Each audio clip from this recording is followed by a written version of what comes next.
Bismillahirrahmanirrahim. Assalamualaikum warahmatullahi wabarakatuh.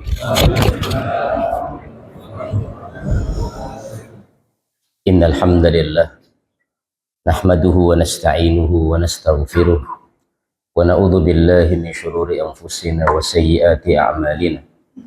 May yahdihillahu fala mudhillalah wa may yudlil fala hadiyalah. Asyhadu an la ilaha illallah wa asyhadu anna Muhammadan abduhu wa rasuluh la nabiyya ba'dah. Allahumma alhimna rushdana wahdina ila siratikal mustaqim.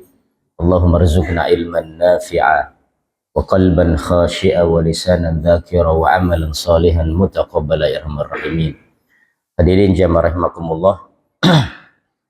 Kembali kita berharap semoga sesuai dengan nama masjid ini, Nurul Ikhlas, cahaya keikhlasan. Semoga cahayai hati kita sehingga dimudahkan untuk terus melakukan segala amalan ikhlas karena Allah Subhanahu wa taala.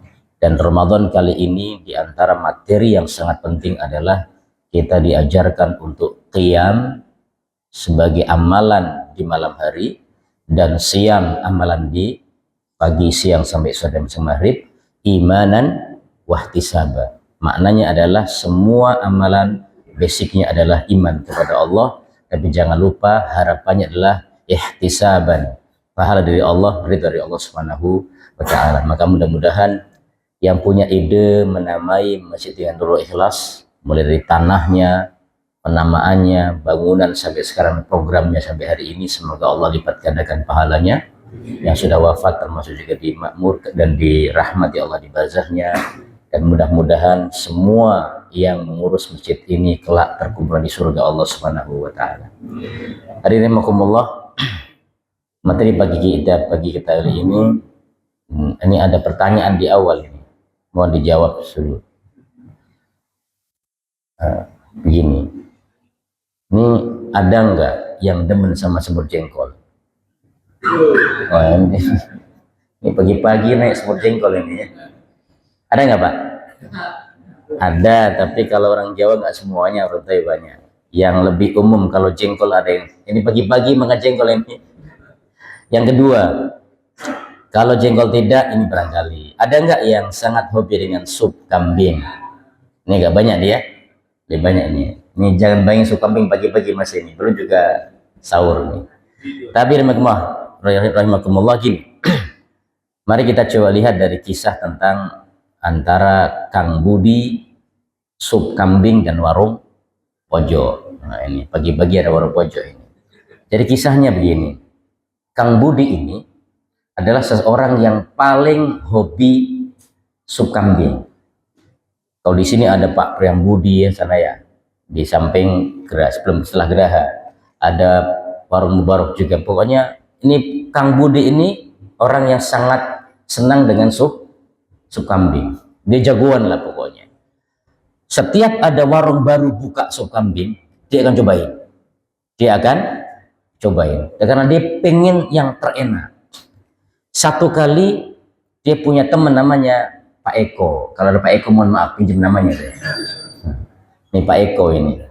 Karena dia tahu Kang Budi ini sangat hobi dengan sup kambing dan pokoknya dia bangga kalau bisa makan yang terenak. Ternyata di Kecolongan, di kampung dia ini ada warung pojok namanya. Ternyata selama ini menyediakan sup kambing yang kata Pak Eko, Kang Budi, sampean Kecolongan, ada warung di kampung kita, saya belum pernah nyobain. Wes wena epol, bukannya lagi wena epol gitu bahasa Jawa ya. Pol. Kenapa? Itu sup kambing itu 2,5 meter udah bikin kita lapar katanya. 2,5 meter ini ya, zona itu. Begitu mendekat kita lihat kuahnya itu kalau dia bergoyang dikit itu warna apa? Lemak sama minyaknya seperti kayak bergelombang itu. Nah kemudian begitu kita makan sedikit, cuil sedikit, sop kambing ini rontok itu. Jadi bukan ayam bebek tulang lepas, bukan ini. Jadi langsung lepas gitu, saking empuknya itu. Kata Pak Eko, kayaknya dimasak dengan sebelumnya pakai nanas ini, sehingga empuk banget. Tapi yang menarik adalah kuahnya itu loh. Begitu diseruput itu kayak meleleh di lidah katanya. Saya begitu bahasa dia itu. Pagi-pagi ini. Jadi kopi. Iya, kopi naga. Baik. Nah, Pak Eko berhasil membuat Pak Budi penasaran. Sampai rugi kalau belum pernah nyobain ini. Apa yang terjadi? Ternyata wes gini, kata Pak Budi. Kalau benar yang kamu bilang supnya terenak sedunia katanya, nanti tak bosin kamu lah, tak bayarin 2 porsi kamu. Kata Pak Eko, berhasil saya dapat 2 porsi ini kan. Terus mereka langsung datang ke warung pojok ini. Apa yang terjadi? Ternyata warung pojoknya lagi tutup. Nah, tutup. Tutup ini kata dia. Tutup. Dia karena penasaran, karena cintanya besar sekali dengan sop kambing ini, tanya, Mbak, ini warung kenapa tutup? Oh iya, kemarin katanya pulang kampung. Berapa lama? Sepekan, kata dia. Rinduku terhadap sop kambing ditunda 1 pekan. Ya wis, takdirnya begini. Pulang mereka berdua. Terus pekan berikutnya, karena memang cinta yang besar ini, aku mana ya? Datang lagi dengan Pak Eko. Apa yang terjadi? Berharap langsung menikmati sup yang enak itu, Pak Budi pun kembali kecewa. Ternyata masih tutup. Agak sedikit jengkel, Mbak, katanya sepekan sampingnya. Iyo, katanya ponakannya sunat, jadi tambah di kampung, tambah lama lagi itu. Singkat cerita, sudahlah balik dengan kecewa. Tunggu hari demi hari. Sampai satu hari Pak Eko tergopoh-gopoh menemui Pak Kang Budi ini. Kang Budi, udah dibuka sekarang, warung pojok sudah dibuka. Maksudnya apa? Sup kambing menanti Pak Budi gitu kan? Oke, berebet mereka langsung. Bahasanya kayak wasari'u ila warung pojok begitu ya.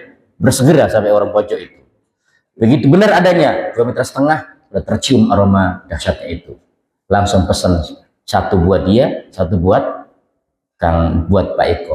Bener, ketika diseruput mulai suap pertama, katanya luar biasa. Wis pokoknya kamu tak bayarin.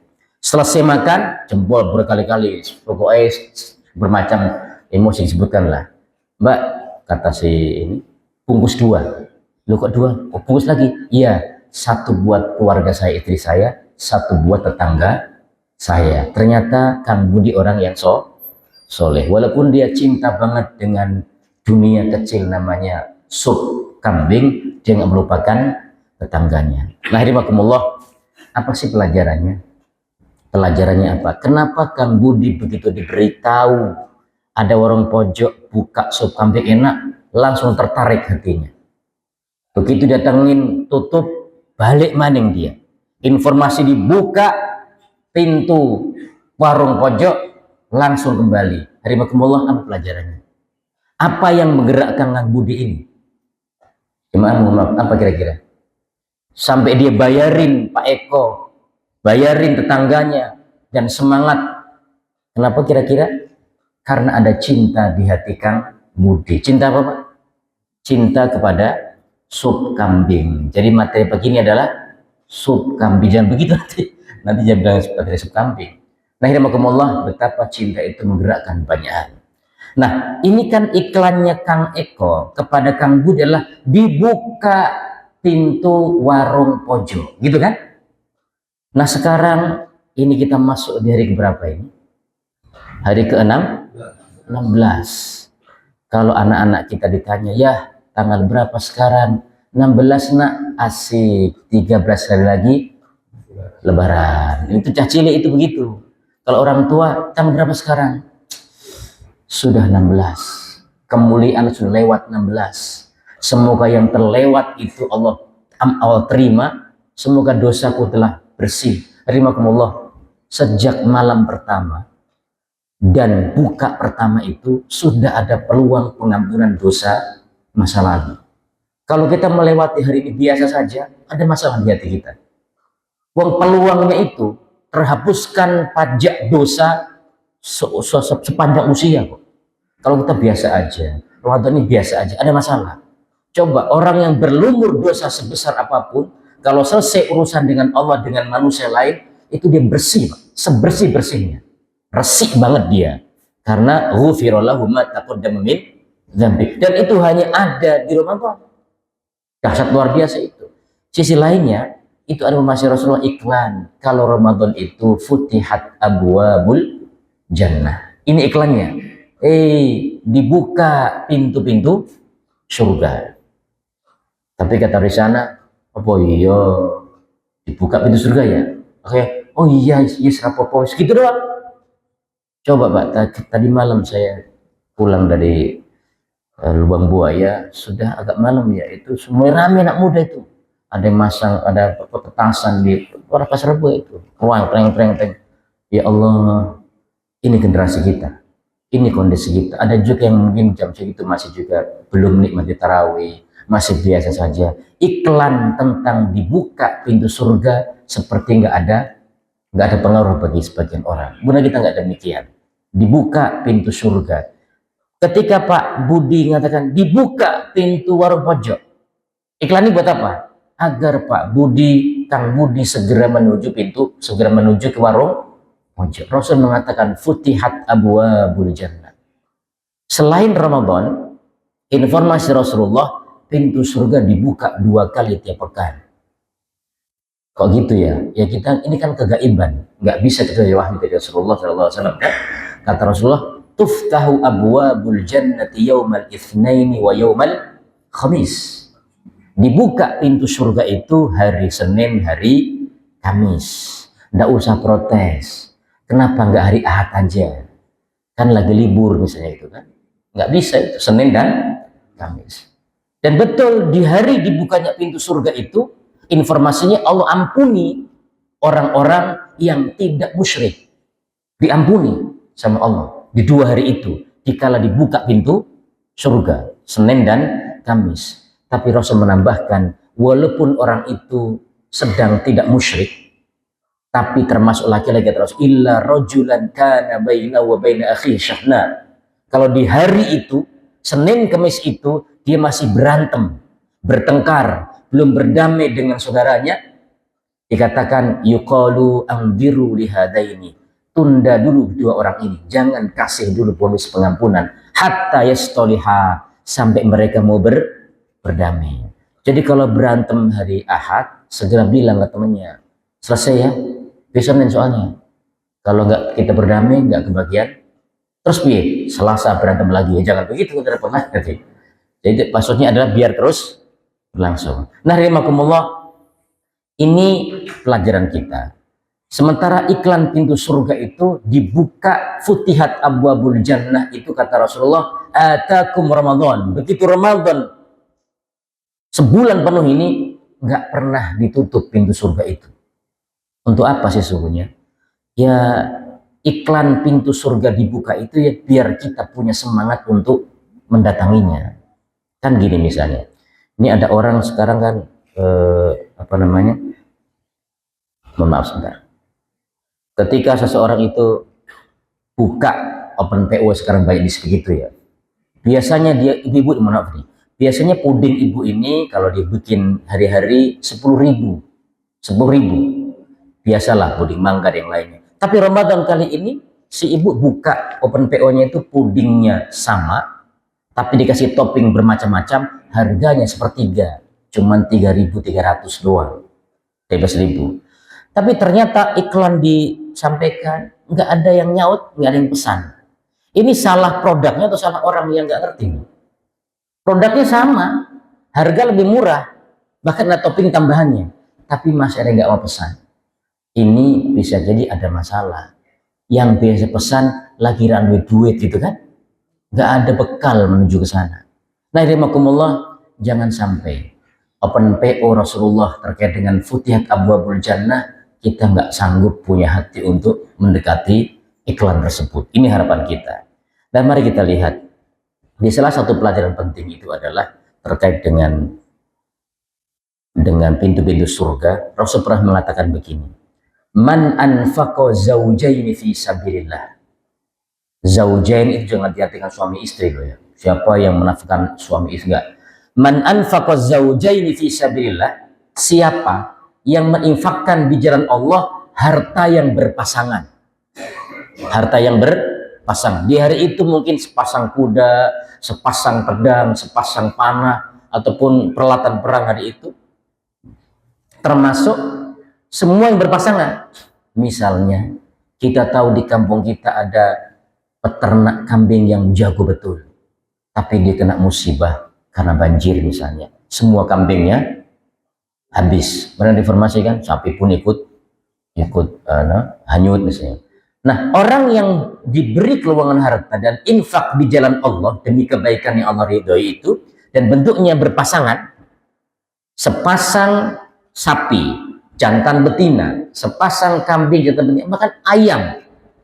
Kenapa ini? Satu berpasangan itu kalau dia hewan, itu kan bisa beranak pinak. Atau mungkin ada orang jago ngurus tambak lele misalnya kan.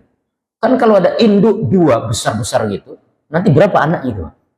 Bisa begitu banyak kan? Apalagi udang, ada jenis udang lobster mutiara itu katanya dia 100.000 telurnya itu. Nah kalau itu jadi kayak apa itu?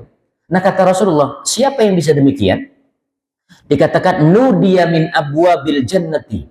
Dia akan dipanggil nanti di akhirat dari pintu-pintu surga. Ini penyemangat pertama. Ternyata infak dua hal yang berpasangan itu dahsyat. Nah, ini dikatakan di ayat itu, ya Abdullah, wahai hamba Allah, hadza khair.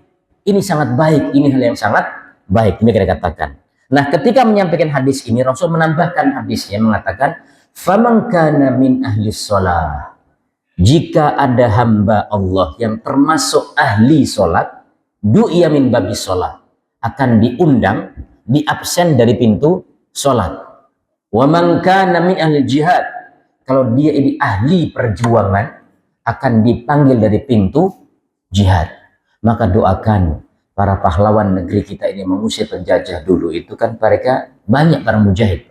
Sudirman rahimahullah, di tengah sakitnya beliau masih memimpin pertempuran.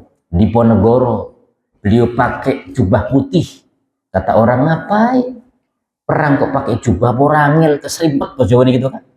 Kata beliau ketika dikatakan, bisa mengatakan, aku sengaja pakai, kan dia suka warna putih, hijau itu lagi warna.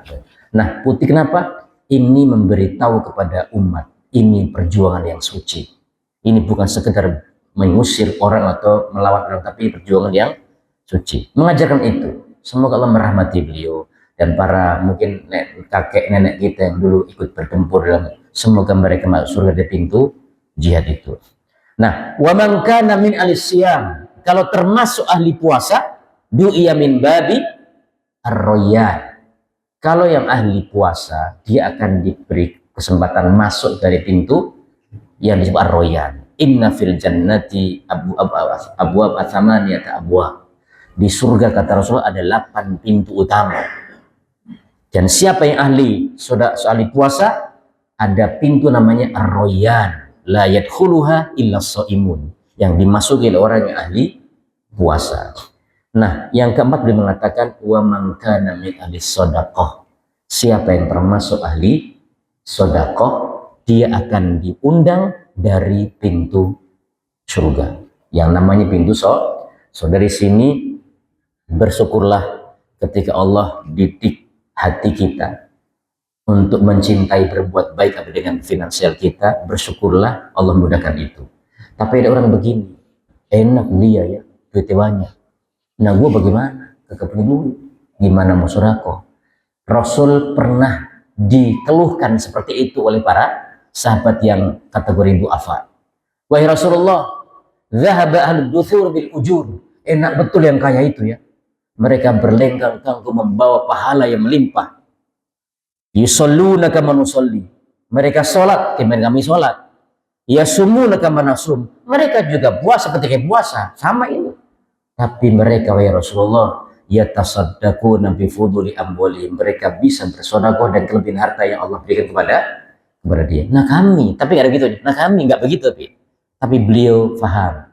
Maka Rasul memberikan alternatif lain. Intinya adalah Allah sudah jadikan pada masing-masing kalian itu kesempatan untuk meraih pahala sedekah. Kalimah thayyibah, zikir-zikir yang thayyibah, mendamaikan dua orang yang berseteru. Itu juga bagian dari pahala sedekah. Bahkan mohon maaf, suami istri, sahabat masih bingung juga itu. Itu bagian tubuh yang satu itu kalau engkau pakai itu sedekah juga itu. Sahabat paham maksudnya hubungan suami istri. Bahasa kita tuh apa iya begitu kok dapat bersedekah. Apa kata Rasulullah? Bukankah kalau itu dilakukan di tempat yang haram orangnya berdosa? Iya, demikianlah kata Rasulullah, ketika digunakan pada tempat yang halal maka itu berpahala. Semua bisa bersedekah, tinggal dengan apa. Nah, sampai pada poin ini kan menunjukkan 4 pintu yang disebutkan. Jadi 4 pintu yang disebutkan itu satu adalah tadi sholat, jihad, puasa, dan sedekah. 5 sampai 8 itu ada pandangan berbeda para ulama. Intinya ada 8 utama nanti. Ada yang lainnya. Tapi mau kita bahas adalah ini contoh pintu-pintu utamanya. Ketika mendengar ini, ada sahabat itu yang bertanya. Begini pertanyaannya. Wahai Rasulullah, ada enggak ya yang boleh masuk dari semua pintu itu? Coba itu Pak. Ini sahabat yang begitu. Siapakah beliau? Ada yang bisa menebak? Beliau adalah Abu Bakar As-Siddiq radhiyallahu anhu. Jadi beliau nanyanya, wahai Rasulullah, fahal yud'a ahadun min tilkal abwabi kulliha? Ada enggak ya wahai Rasulullah seseorang yang layak boleh diberi kesempatan untuk masuk dari semua pintu itu? Demikian pertanyaan Abu Bakar As-Siddiq mendengar Rasul begitu. Hadirin rahimakumullah, gambaran pertanyaan ini seperti ini. Misalnya nih, ini kan orang anak-anak kita yang SMA lulus mau ke kampus ya.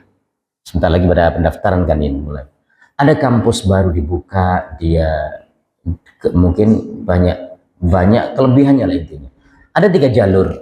Jalur hafalan Quran, tahfidz Quran, jalur akademis, nilai prestasi ini, nilai akademis, dan jalur prestasi misalnya. Nah, 3 jalur dibuka, 3 pintu dibuka. Siapa yang ingin masuk kampus tersebut?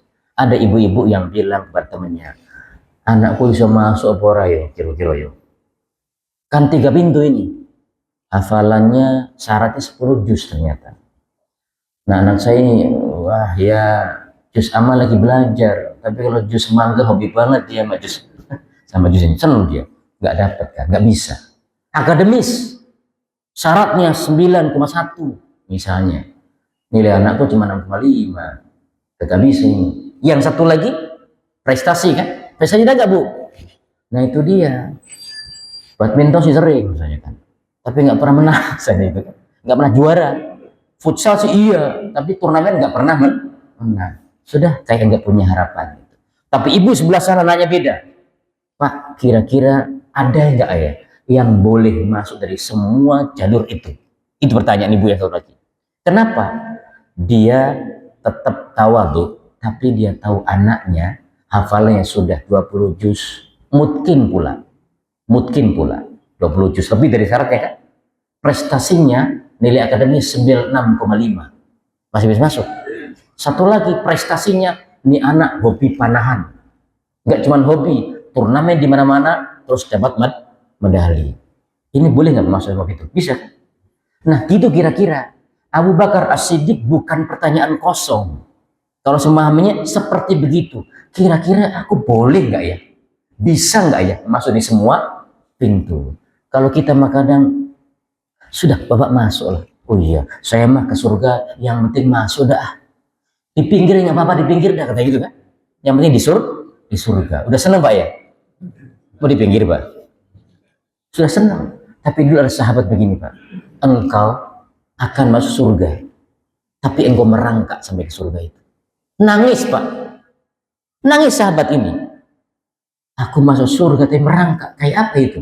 Nangis. Padahal jelas kata Rasul, engkau masuk surga. Kalau kita mah asik, pokoknya sampai ke surga belum merangkak. Mungkin bahasa gini, ini para pecinta naik gunung semua lagi berlatih, trainernya bilang gini, kamu lancar masuk, kamu mah tubuh kamu enteng deh, sampai ke Taman Edelweiss di Gunung Gede gampang lah gitu.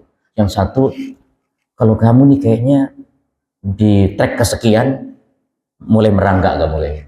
Tapi kamu sampai asik sampai, yang penting lihat Edelweiss pokoknya gitu kan. Ini sampai, tapi ada orang dibilang sampai time merangkak, nangis beliau. Apa ya, rindu sahabat dengan surga itu luar biasa besar. sangat besar. Nah, rahimakumullah, ini pertanyaan Abu Bakar As-Siddiq. Apakah ini angan-angan kosong? Kita lihat di kondisi yang lain, di hadis yang lain, ada 4 pertanyaan Rasulullah. Tapi ini pertanyaan semacam, dia nih pertanyaan dadakan lah gitu, nggak direncanakan Rasulullah. Begitu ketemu para sahabatnya, Rasul bertanya begini, Man asbaha minkumul yawma sha'iman? Hari ini, siapa yang sejak pagi sudah berpuasa, sedang berpuasa? Ya kalau saya nanya di sini sekarang semua jawab ya kan? Puasa kabeh, nggak ada yang nggak puasa. Tapi ini puasa sunnah. Apa? Enggak, belum ada suara. Terdengar suara, ana ya Rasulullah. Aku wahai Rasul. Siapa ini Pak? Yang menjawab? Abu Bakar As-Siddiq. Beliau menjawab, aku puasa wahai Rasulullah. Kedua, Rasul bertanya lagi, Man tabi'a minkumul yawma janazatan? Siapa yang hari ini ikut mengurus jenazah dan mengantar sampai ke pemakaman? Sampai ke pemakaman, belum ada suara. Ternyata suara yang sama kembali terdengar. Ana ya Rasulullah. Aku hari ini ikut mengantar jenazah sampai ke pemakaman. Beliau lagi.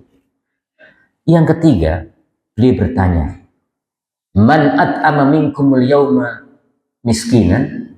Siapa yang hari ini sudah memberi makan orang miskin? Belum ada suara. Kembali terdengar suara yang sama.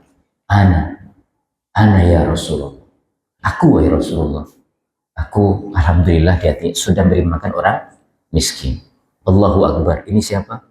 Abu Bakar As-Siddiq. Nah, yang ketiga, yang terakhir, Man ada minkumul yawma maridun? Siapa yang hari ini sudah membesuk orang yang sakit? Hadirin rahimakumullah, mohon doanya saudara kita Ustaz Qulubi yang bisa di sini kan lagi sakit beliau sekarang, dan kemarin sempat masuk di ICU, semoga Allah jaga beliau. Nah, dikatakan siapa yang sudah membesuk orang hari ini? Nggak ada suara, kembali suara yang sama. Ana ya Rasulullah, aku sudah besuk wahai Rasulullah. Hadirin rahimakumullah, lihat. Siapa yang puasa? Beliau. Ngurus jenazah? Beliau. Ngasih makan miskin? Beliau. Besuk orang sakit? Beliau juga. Maka Rasul bersabda, tidaklah ada terkumpul hal ini pada seorang kecuali surga bagi dia. Maka pertanyaan di awal Abu Bakar bukan omong kosong kan? Rindu beliau dengan surga. Ingin dengan itu semua. Nah, rahimakumullah, dari sisi Abu Bakarnya radhiyallahu anhu, pelajarannya apa? Beliau sosok yang memang layak untuk demikian. Wajar ketika beliau bertanya, wahai Rasulullah, adakah orang yang boleh masuk dari semua pintu surga itu? Apa kata Rasulullah? Naam, iya ada. Arju an takuna minhum. Aku berharap, aku optimis wahai sahabatku, engkau termasuk orang yang diundang dari semua pintu itu. Abu Bakar As-Siddiq radhiyallahu anhu. Nah, beliau berarti ini. Nah, dari sisi beliau pelajarannya adalah ada seorang ulama, Abu Bakar Al-Muzani rahimahullah, berkomentar, beliau melebihi sahabat yang lain bukan amal-amal dohirnya itu semuanya. Memang iya itu, sodakohnya, sholatnya, jihadnya, ininya. Tapi dia mengatakan rahasianya ada pada di mana? Rahasia ada pada di hati beliau. Di hati Abu Bakar As-Siddiq itu penuh dipenuhi dengan hubbullah, cinta kepada Allah, wan nasihatu ila khalqi, dan beliau punya hasrat yang sangat besar untuk berbagi kebaikan. Itu analisa atau kajian dari seorang ulama terdahulu, Abu Bakar Al-Muzani, mengatakan ini intinya. Hati beliau itu sangat cinta dengan kebaikan, senang berbagi kebaikan, dan semuanya itu karena cintanya kepada Allah Subhanahu wa Ta'ala. Ini karena kuncinya. Nah, ingat tadi kisah pertama, kenapa si Pak Eko sama temennya ini kok serius banget? Kenapa? Karena cintanya itu. Sekarang makanya kalau cinta itu salah persepsi ya berbahaya. Kenapa anak-anak itu mudah ngumpul, tawuran, mudah naudzubillah, miras juga ngumpul naudzubillah. Kenapa? Cintanya pada sesuatu itu masalah. Maka sesungguhnya kita berharap, ya Allah berikan kepada generasi kami ini cinta kepada kebaikan, membenci kepada keburukan. Allah kan berfirman, habbaba ilaikumul iman wa zayyanahu fi qulubikum wa karra ilaikumul kufra wal fusuq wal isyan. Allah yang membuat hati seseorang itu rindu, cenderung pada keimanan, kebaikan, dan tidak mau dengan keburukan. Kita minta kepada Allah. Mari kita kembali sinak pada poin ini. Hadirin makumullah, analisa Abu Bakarnya radhiyallahu anhu ya begitu, cinta beliau. Tapi lihat ini, pertanyaan Rasulullah. Puasa. Rasul nggak nanya siapa yang hari ini sholat jamaah subuh. Enggak, itu pertanyaannya. Kenapa? Selesai para sahabat terkait tema ini. Laki-laki dewasa yang berjuang untuk bisa sholat subuh berjamaah dan yang lainnya. Bila hari ini tadi sampai full. Semoga pahala yang punya peran di masjid ini melimpah. Pada hari ini full sampai ujung tadi ya sholat subuhnya.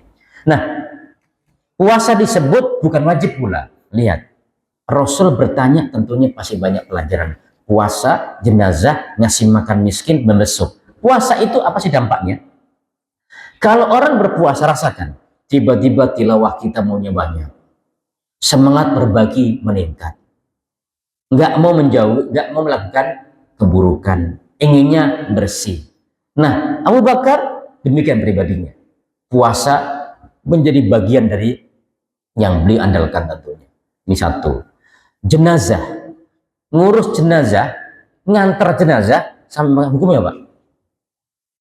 Sunnah atau mubah? Fardu, wajib dia. Fardu kifayah. Karena fardu kifayah ini, ada orang yang nyepelein. Ah, sudah ada orang ini. Begitu dia, yuk kita mensolati jenazah di masjid. Dia tengok masjid, ah udah banyak orang. Ini orang ngerti fikih. Ya wis, aku turu wae wis. Kenapa? Karena ada yang sudah melakukan kan, kifayah begitu kan? Sudah yang melakukan, yang lain gugur. Sebagian yang ikut mensolati, karena itu terus kemudian mengantar gitu kan, kopdarnya nggak jauh. Ada dua orang berbeda, yang satu cari alasan untuk nggak ikut sampai ke pemakaman. Kenapa? Dia tahu ini fardu kifayah. Padahal ada segunung Uhud itu kan pahala kan, sekirot itu kan. Nah, yang satu cari alasan, saya tak pulang dulu ya, lagi sibuk. Yang satu bilang begini, telepon temannya. Kita janjian jam 1:30 Kak, jam 1:30 ya? Iya, 1:30. Tolong undur sebentar ya. 1:30 ya kita ketemu. Kenapa? Saya mau mengantar jenazah. Temannya Taufik juga. Ah, itu kan enggak fardu ain. Iya, tapi saya ingin melakukan ini. Rindu dia untuk melakukan fardu kifayah. Kenapa? Dia tahu fardu kifayah itu kalau ada yang melakukan maka seperti menanggung beban yang lain. Kalau sekampung ada yang melakukan semuanya dosa. Kalau ada yang melakukan yang lain hilang dosanya. Maka kita perlu berterima kasih kepada pengurus jenazah yang pemulusaraan sampai mengantarkannya. Kita seperti ditolong sama dia, ditolong sama mereka. Nah, kalau setingkat Abu Bakar, kan dia kaya, senior pula, ulama pula, kan bisa aja gini, udah kalau bahasa Betawi ini, udah lo aja urus ya, ini gua kasih uang nih, kamu aja urus ya. Dia bisa begitu, tapi tidak melakukan. Kenapa demikian? Demikian cintanya daripada kebaikan. Ngasih makan orang miskin. Islam itu, pernah Rosi tanya, apa itu Islam yang baik? Engkau salam kepada orang yang kenal dan aku kenal yang dia muslim. Kedua, engkau memberi makan orang miskin. Tentang Islam begitu kata Rasulullah. Membesuk orang sakit, ini juga sama. Hukumnya bukan sunnah, tapi fardu. Sebagian mengatakan fardu ain, tapi jumlah mengatakan fardu kifayah. Ini juga wajib. Tuntas. Nah, hadirin demikian Abu Bakar As-Siddiq memberikan pelajaran kepada kita, dan pertanyaan Rasulullah itu menggambarkan puasa secara spiritual, batinnya kokoh, rohaninya kuat, kendali dirinya juga baik, emosi puasanya akan lebih cerdas dia emosinya karena puasa itu. Dengan urus jenazah berarti ini orang nggak hanya memikirkan dirinya, tapi dia ingin memengkul juga beban orang lain dengan fardu kifayah. Memberi makan ini tanda memang beliau suka dengan berbagi kepada orang lain. Semoga Allah mudahkan kita semua bisa melakukan kebaikan ini. Nah, rahimakumullah, tadi sebut rahasianya itu memang hubbullah, cinta karena Allah, cinta melakukan kebaikan, dan hasrat berbagi kebaikan kepada pihak lain. Coba Abu Bakar itu, kalau ada muadzin Rasulullah, siapa yang terkenal? Bilal ibn Rabah. Satu lagi Abdullah bin Umi Maktum. Bilal dulu kan budak. Kalau beliau pernah jadi gubernur atau pejabat di Mesir, seorang budak didikan Rasulullah, saham siapa di awal? Allah gerakkan hati Abu Bakar untuk membayar kepada Umayyah sekian sekantong uang itu kan, untuk diberikan dan untuk membebaskan Bilal. Pahalanya gimana itu? Gak kebayang. Tapi pribadi ini luar biasa, tawaduknya luar biasa. Pernah diminta pada Rasulullah, wahai Rasulullah, bu aku diajari doa yang aku pakai dalam sholat. Ternyata doanya apa? Bapak-bapak sudah hafal insya Allah. Nanti kita pakai di setelah salat, sebelum salam atau ketika sujud terakhir boleh. Allahumma inni dhalamtu nafsi dzulman katsira wa la yaghfiru dzunuba illa anta faghfir li maghfiratan min 'indik warhamni innaka antal ghafurur rahim. Intinya apa? Rasul bilang kul, katakan. Berarti pokoknya ngaku dolim di hadapan Allah, minta diampuni oleh Allah, dan minta dirahmati oleh Allah dan memuji Allah. Ini orang luar biasa mulia, disuruh ngaku dolim nggak protes loh. Coba kalau kita udah gitu mantu pula kan Rasulullah ya, beliau nggak bilang aku kurang apa sih masih engkau suruh ngaku dolim kepada Allah. Enggak. Pribadi yang mulia itu dia nggak tertipu dengan kebaikan yang luas yang sudah dia lakukan. Maka nanti kita masuk rindu dengan Lailatul Qadar. Putrinya Abu Bakar As-Siddiq, berarti istrinya Rasulullah kan, Ummul Mukminin, pernah nanya, wahai Rasulullah, ara'aita in wafaqtu Lailatul Qadri ma ad'u. Kalau aku ketemu tepat Lailatul Qadar, saya mesti berdoa dengan doa apa ya Rasulullah? Minta apa sama Allah? Kalau kita kan dapat kemuliaan itu, ya sudah bersyukur kamu. Sujud syukur, nikmat itu dapat Lailatul Qadar. Tapi mengatakan takulin, aku katakan wahai Aisyah, Allahumma innaka afuun tuhibbul afwa fa'fu anni. Ya Allah, engkau ini zat yang maha pemaaf, menghapus kesalahan. Engkau mencintai permaafan. Maafkan aku ya Allah.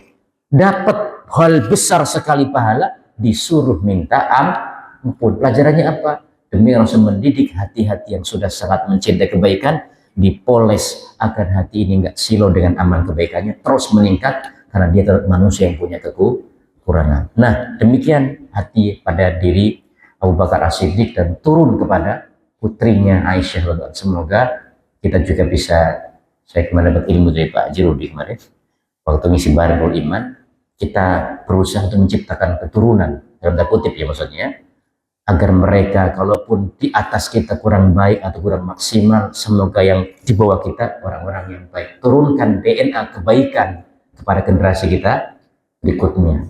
Mungkin dulu ya ada yang bertanya seseorang ke kami di sini tapi nggak ada beliau, gimana nasib moyang saya ya Ustaz, kakek saya gimana ya, dulu kayaknya Islamnya masih menukui nggak jelas gimana ya. Saya bilang selain punya iman serahkan kepada Allah, anaknya dia sodako sama dia. Nah berarti ada orang yang mengeluhkan atasnya kan belum maksimal. Nah walaupun punya peluang, semoga anak kita nggak begitu. Oh ayahnya memberi contoh yang baik, orang tua yang memberi baik, mereka melanjutkan kebaikan terus begitu. Demikian hati jernihnya, hati dahsyatnya Abu Bakar As-Siddiq pun juga Allah berikan juga kepada hatinya Aisyah anha, yang dia juga nggak protes ketika disuruh mengatakan ampuni aku ya Allah, nggak protes. Emang bojomu ini kurang apa sih ya Rasul? Nggak begitu, tetap nurut minta ampun. Nah rahimakumullah, dari mana kebaikan? Dari sini semua dimulai. Dari mana Pak? Dari hati, dari kolbu. Ini harus dari sini semuanya. Mulai hati, hati, dan hati. Kerja, kerja, dan kerja. Itulah gitu ya. Maksudnya hati yang bekerja, hati yang berjati. Makanya ada kuiran begini. Makanya ini Pak Mustadi yang paling menarik. Kalau pergi, Pak, saya mau merantau ya, orang Jawa nih, apa kata dia? Ya wis senang, sing hati-hati gitu ya, yang hati. Nah ini nanya, Pak, kenapa nggak sikil-sikil Pak? Kenapa nggak kaki-kaki Pak? Kok hati-hati? Kan saya berjalan pakai kaki. Itu barang siapa yang milih ini ya? Siapa yang milih kalimat ini Pak? Al-ihtiyat, itu bahasa Arab. Maknanya hati-hati. Tapi di Indonesia, di Jawa ini, di kita ini, orang mau pergi, pesannya itu untuk hati-hati pakai kata bukan kaki-kaki ya nak, tangan-tangan, tapi hati-hati. Yang dipilih kata hati, seperti memberi pesan kuat bahwa tanganmu bergeraklah yang baik, kakimu terserah berat, tapi hatimu jaga dengan baik. Kalau hatimu terjaga, tangan, kaki, mulut yang lain juga akan terjaga. Sing hati-hati, bukan sing sikil-sikil gitu ya, bukan kayak kaki. Ini mungkin punya pesan. Mari rahmatullah, kita minta kepada Allah semoga hati kita terbimbing dalam kebaikan. Maka ini sudah mau jam 6 nih ya. Nah, Rasul pernah menyampaikan sebuah doa yang dikatakan ini munajat cintanya Nabi Daud alaihissalam.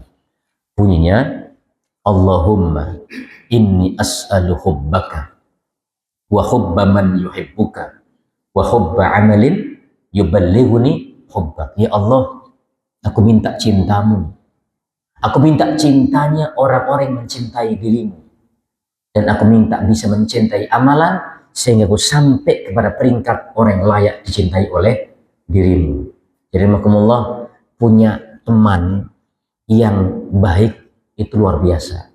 Maka Abu Umar bin Khattab yang pernah mengatakan, tidak ada kebaikan yang diberikan hamba setelah Islam yang melebihi adalah kawan yang soleh, teman yang baik. Maka beliau bilang, kalau engkau punya teman yang baik, soleh dia, pegang dia, jaga dia. Semua kita bisa. Kenapa? Karena teman yang baik nanti rahimahumullah bisa memberi pertolongan di hari kemudian. Kalau dia ingat kita nanti dicari, dia bertanya pada Allah, koncoku di mana ini? Kok di surga sudah masuk semua, temanku belum ada. Ada hadis nanti setelah orang-orang paling surga masuk, bahkan semua poin neraka yang telah tercuci bersih sudah masuk semua, Allah masih bertanya, coba cek koncomu ono sing tinggal apa enggak? Ada enggak temanmu? Ada yang bilang, ya Allah, koncoku rano nang kene, enggak ada di sini. Menariknya nih, ngerinya kita, yusalluna ma'ana, mereka sholat bareng kami kok dulu kok. Wa yasumu nama anak, puasa juga bareng kami. Kalau bahasa kita hari ini adalah jamaah bareng kok semasjid, wah ya Allah, kok nggak ada sekarang. Iftar jamaah juga bareng kok ya Allah, tapi nggak ada dia sekarang. Bahkan ya hujju nama anak, mereka pernah haji bareng kami, sealumni haji, tapi nggak ada ini. Apa kata Allah? Tuh ambil, ada, cari, ternyata dia masih di neraka. Demikian teman yang baik punya pengaruh. Tapi jangan ngandelin teman juga. Tenang aja, teman saya Pak Agam, dia orang soleh ini. Ntar juga ingat saya. Nah, kalau ingat, tanya kalau makan durian montong ingat saya bangga gitu kan. Kalau di dunia aja lupa, paling enak di sana gitu kan. Teman baik itu selalu teringat. Terimakumullah, qalbu yang terbimbing ini menjadi penting, dari kunci semuanya, apalagi juga termasuk diberi teman yang soleh. Nah, terimakumullah, sebelum terakhir, karena menjelang jam 6, kita sedikit catatan. Kita ini kan diharap tidak menyia-nyiakan Ramadan kita kali ini. Semoga mudahkan kita semua. Kita mulai harus juga fokus, tidak hanya pada banyak, tapi fokus juga pada sesuatu yang berguna dan berguna. Kenapa? Ramadan itu nggak lama. Karena Allah membahasakan ayyaman ma'dudat. Lihat ayatnya. Ketika kutiba alaikumusiyam, itu kan ayat berikut kedua setelahnya syahrul Ramadan. Bulan, disebut kata bulan. Tapi kita mengingatkan amalan ayyaman ma'dudat, beberapa hari-hari yang terbilang, memberi pesan, hambaku, Ramadan enggak lama. Ramadan itu enggak lama, beberapa hari saja. Memberi pesan apa? Jangan sia-siakan hari ini. Kata orang sono, sebulan kan? Ini baru juga setengahnya. Mas setengah lagi. Emang sampean yakin sampai akhir? Tetangga Nur Iman kemarin wafat. Belum lama 11 hari juga wafat. Doanya sama, ketemu Ramadan ketemu tapi nggak tuntas. Bahkan ada yang hari Jumat terakhir bulan Sya'ban, besok atau malam taraweh wafat beliau. Nggak ketemu taraweh. Kita yang ketemu semoga tidak menyia-nyiakan ini karena ini waktu yang tidak panjang. Maka ihris ala ma yanfa'u. Fokuslah pada sesuatu yang berdaya guna buat kita dunia dan akhirat. Makanya bosok kampung saya ini kudu ngoyo men komanan gitu ya. Harus serius. Kalau nggak serius nggak kedapetan ini, karena momentum itu kalau nggak dimanfaatkan bisa hilang. Momentum ini penting. Semoga Allah mudahkan kita. Dan rahimakumullah juga penting fokusnya adalah ya sekarang kalau bisa, jangan tunda lagi. Jangan andalkan dirimu, termasuk anak. Oh nanti anak saya soleh, nanti kan dia mendoakan saya. Andalkan diri kita dengan lisan ini, dengan amalan ini, dengan tangan ini, semoga menghasilkan banyak kebaikan dari Allah Subhanahu wa Ta'ala. Alhamdulillah, segera terus kita lakukan, fokus pada ahsanu amalan. Jadi tidak hanya yang banyak, tapi berkualitas. Semoga naik kita tidak hanya yang banyak, tapi kita juga yang pernah kita bahas. Terakhir, nah kalau pintu surga banyak, kita kan pengen nanti gini Pak. Ketika Allah mengatakan ku anfusakum wa ahlikum naro, itu kan wahai ayah, wahai suami, jaga istrimu, jaga anak-anakmu dari sengatan api neraka. Mananya apa? Bahasa lainnya apa? Jaga jangan sampai neraka, berarti apa? Bawa mereka ke surga, gitu kan? Bayangkan Pak, suami istri bergandengan tangan. Begini kalau bergandengan tangan. Di belakangnya anak-anaknya, di depan surga. Istriku pintu mana kamu? Anak-anak pintu yang mana? Betapa indahnya suasana sekeluarga penuh bisa menikmati surga. Maka ada yang berpesan pada anaknya, nah kamu itu kayaknya jago menahan lapar ya. Udah, semua kamu puas jadi ahli puasa, nanti masuk pintu puasa. Ini ada anak yang kemudian dagangnya pinter ya, dagang jago banget. Nah, kamu tuh pinter dagang. Nah. Kamu kan banyak uang nanti. Semua kamu bisa masuk pintu sodakoh, gitu kan? Jadi semua pikir. Nah, pintu yang mana? Nah, kalau pintu 8 besar itu sulit, ternyata ada peluang begini, Pak. Ini saya langsung di maknanya. Jadi hadis dari Imam Ahmad, dari Abu Hurairah, semoga meridai beliau, dan di Sahih Hajar dalam Fathul Bari, setiap amalan itu ada pintunya di antara pintu-pintu surga. Mereka akan dipanggil dari sebuah pintu surga dengan nama amalnya. Hadis ini ada dua, misalnya At-Tabari rahimahullah, Ibnu Qayyim Al-Jauziyah memberikan catatan 8 pintu itu pintu utama. Ternyata pintu-pintu kecil yang lainnya. Setiap orang ahli dalam kebaikan itu bisa jadi dia masuk dari pintu-pintu tersebut. Ingat, ada seorang laki-laki kata Rasulullah masuk surga gara-gara apa? Kalau dia lihat ranting atau pohon yang ganggu orang di jalan, fokus dia apras itu. Dia ngilain gangguan di jalan. Itu nggak disebut dalam pintu surga itu. Ini salah satu itu. Intinya adalah ada peluang. Hadirin, ini targetnya. Kita mau pintu yang mana? Kalau nanti ada yang masuk ke surga, itu karena dia berusaha. Sekaligus bukan hanya karena amalnya, tapi Allah rahmati dia, mudah beramal, dan kemudian diberi surga oleh Allah Subhanahu wa Ta'ala. Baik, demikian barangkali tepat jam 6 lebih dikit, mohon maaf kalau kelebihan.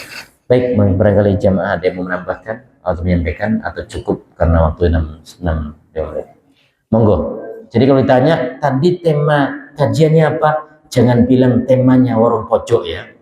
Jangan nama jengkol sama ini. Wah itu gagal itu kajian. Gagal. Apa temanya? Wes pokoknya sop kambing mah naudzubillah. Jangan. Temanya apa? Kita mau ke surga dari pintu yang mana? Itu temanya. Baik, demikian barangkali. Ada yang sampaikan barangkali? Alhamdulillah, latihan itu kalau 5 detik nggak ada yang respon, cukup berarti Pak. Kita cukupkan. Semoga berkah kita semua, Ramadan kita lebih maksimal, takwa kita lebih baik. Subhanakallahumma wa bihamdika, asyhadu an la ilaha illa anta, astaghfiruka wa atubu ilaik wa lafu minkum. Wassalamualaikum warahmatullahi wabarakatuh.